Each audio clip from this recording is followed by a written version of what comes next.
샬롬. 3월 19일 화요일 아침, 오늘 우리에게 주시는 하나님의 말씀은 마가복음 13장 2절 말씀입니다. 봉독하겠습니다. 예수께서 이르시되 네가 이 큰 건물들을 보느냐? 돌 하나도 돌 위에 남지 않고 다 무너뜨려지리라 하시니라. 아멘. 예수님께서 성전 안에서 종교 지도자들과의 논쟁이 여러 번 있었습니다. 이후에 성전 밖으로 나오시는 바로 그때 제자 중에 하나가 예수님께 성전의 건물이 어떠한지 묻습니다. 또 이와 같은 본문을 가진 마태복음, 누가복음에서도 사람들이 성전의 건물, 그 웅장함을 보고 감탄합니다. 실제로 헤롯 성전은 솔로몬의 성전보다 2배 정도 컸다 하며 값비싸고 거대한 대리석으로 화려하게 꾸몄다 합니다. 헤롯 대왕은 당시 유대인의 환심을 사기 위하여서 솔로몬 성전보다도 더 화려하게 지었죠. 주춧돌 하나만 하여도 길이 7.3m가 되었다 하니 그만큼 눈으로 보기에도 감탄하지 않을 수 없었던 것이죠. 그러나 예수님 대답하십니다. 돌 하나도 돌 위에 남지 않고 다 무너뜨려지리라.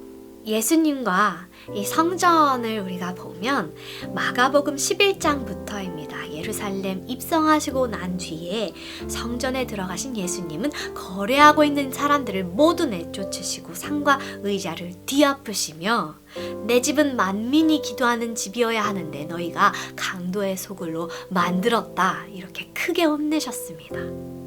또한 무화과 나무에게 예수님께서 하신 말씀도 성전을 향하여서 혹은 성전을 하나님의 기도하는 집이 아닌 자신들의 합법적으로 불법을 저지르는 구역 정도로 생각했던 그 자들 말씀이었습니다.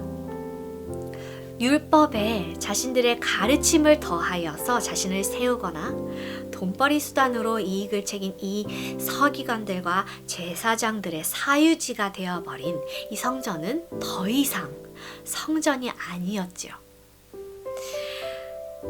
결국에는 AD 70년에 이 로마 군대 티토 장군에 의하여서 헤롯 대왕의 성전은 완전히 파괴됩니다. 예수님의 예언 그대로 된 것이지요.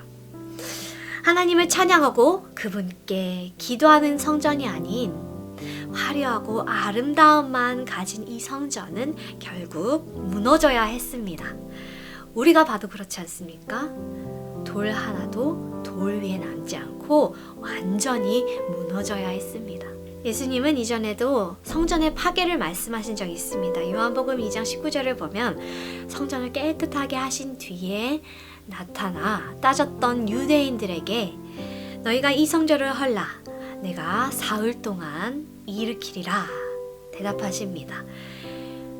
성전을 건물로 생각했던 유대인들에게는 헛소리로 들렸겠지만 예수님은 성전된 자기 육체를 가르쳐 말씀하신 것입니다.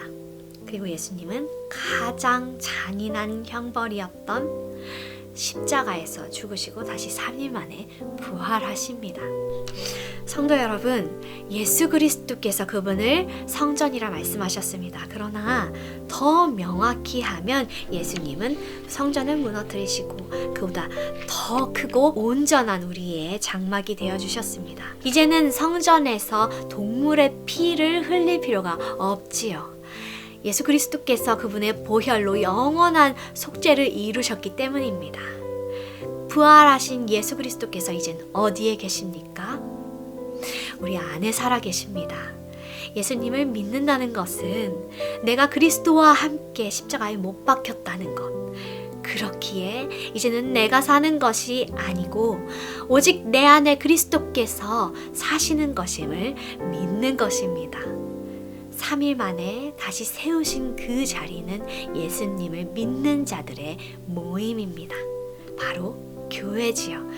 신약의 서신서가 말하고 있듯이 다시 세우신 그곳, 교회는 예수님이 머리 되십니다. 성도 여러분, 성도는 그리스도의 몸입니다. 그렇다면 이제는 성전이라 할 수 없지만 그 거룩한 자리, 하나님을 찬양하는 자리, 하나님께 기도하는 자리는 어디여야 합니까? 네, 교회 건물일 수가 없습니다. 바로 내 안의 모든 곳입니다. 성도 여러분, 잎만 무성하고 열매 없는 무화과 나무같이 신앙의 열매 없이 모습만 거룩하고 경건한 신앙은 마를 수밖에 없습니다. 하나님을 위한 기도의 자리가 아닌 남의 환심을 사기 위해 지어진 종교시설은 결국 파괴될 수밖에 없습니다. 사순절 제31일차 화요일 오늘 예수님께서 마르게 하신 무화과 나무와 같은 신앙, 또 무너진 헤롯 성전과 같은 신앙이 나에게 있지 않은지 주 앞에 돌아보길 바랍니다.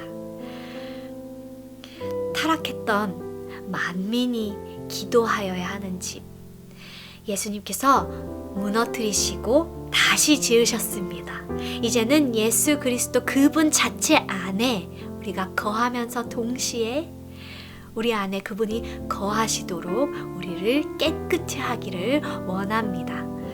주님만 온전히 높여 찬양하고 기도하는 그 자리가 내 안에 모든 곳이 되기를 바랍니다. 그러한 그리스도인들이 모이는 거룩한 모임이 바로 우리 교회가 되기를 간절히 소망합니다. 기도하겠습니다. 하늘에 계신 우리 아버지여, 이름이 거룩히 여김을 받으시오며 나라가 임하시오며 뜻이 하늘에서 이루어진 것 같이 땅에서도 이루어지이다. 오늘 우리에게 일용할 양식을 주시옵고 우리가 우리에게 죄 지은 자를 사하여 준 것 같이 우리 죄를 사하여 주시옵고 우리를 시험에 들게 하지 마시옵고 다만 악에서 구하시옵소서. 나라와 권세와 영광이 아버지께 영원히 있사옵나이다. 아멘.